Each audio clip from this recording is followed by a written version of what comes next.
Welcome back to CAD builder. এই লেসনে আমরা using multifunction grip সম্পর্কে জানবো। চলুন শুরু করা যাক। সো AutoCAD-এ যখনই আমরা একটা অবজেক্ট সিলেক্ট করি, আমরা এই উপরের দিকে কর্নার পয়েন্টে অনেকগুলা গ্রিপ দেখতে পাই। অর্থাৎ এই যে এখানে একটা দেখা যাচ্ছে, তারপর এই যে মাস পয়েন্টে একটা দেখা যাচ্ছে। সো এইগুলাকে হলো গ্রিপ বলে। সো এই গ্রিপের অনেক কাজ আছে। এই গ্রিপগুলো দিয়ে অনেক সহজে বেশ কাজবাজ করা যায়, সেগুলো সম্পর্কে আমরা এখন জানবো। সো এই গ্রিপটার উপর যদি আপনি সিলেক্ট করে দেন, তাহলে আপনি এখানে নিচে তিনটে অপশন দেখতে পারবেন। একটা হলো স্টেজ ভার্টেক্স। সো স্টেজ ভার্টেক্সকে ধরেন সিলেক্ট করি।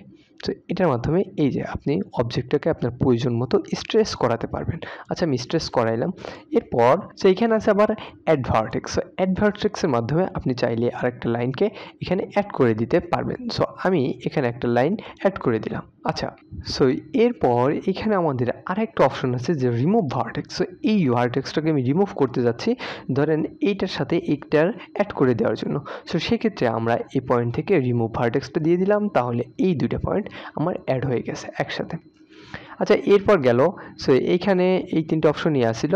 এরপর যদি এই জায়গাটাতে সিলেক্ট করি, যে এইখানে প্রথমে আছে একটা স্টেজ, তারপর আছে অ্যাড ভার্টেক্স, এরপর আছে যে কনভার্ট টু আর্ক। সো প্রথম দুইটা সম্পর্কে তো আমরা জেনেছি, এবার কনভার্ট টু আর্ক সম্পর্কে জানি।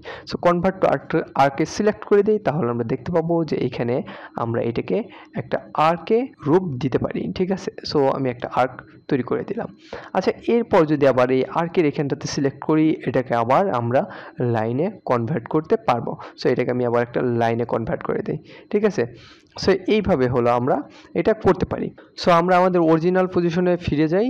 আচ্ছা, আমরা মডিফাই প্যানেলের এইখানটাতে মুভ করছি, কপি করছি, স্ট্রেচ, রোটেট এইগুলা কিন্তু করতে পারছি।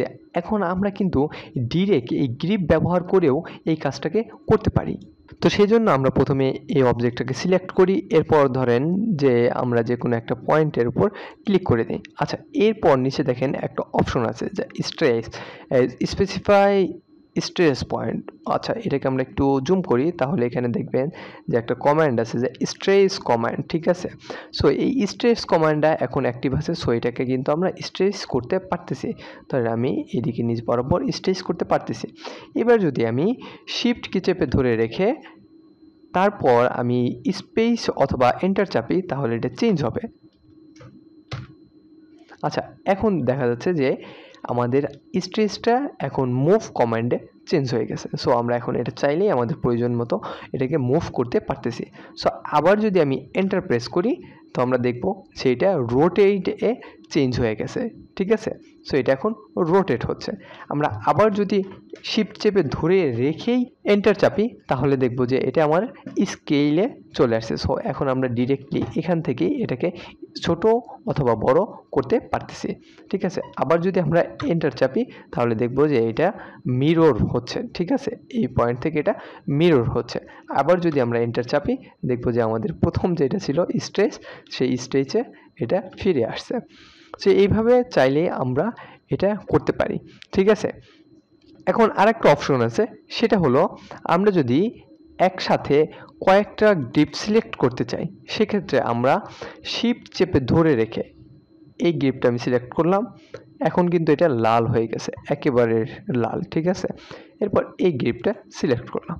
এরপর আমি এই পয়েন্টটা থেকে চাচ্ছি যে এটাকে স্ট্রেস করার জন্য। সো এটা আমরা ইজিলি স্ট্রেস করে দিলাম একাধিক গ্রিপ সিলেক্ট করার মাধ্যমে।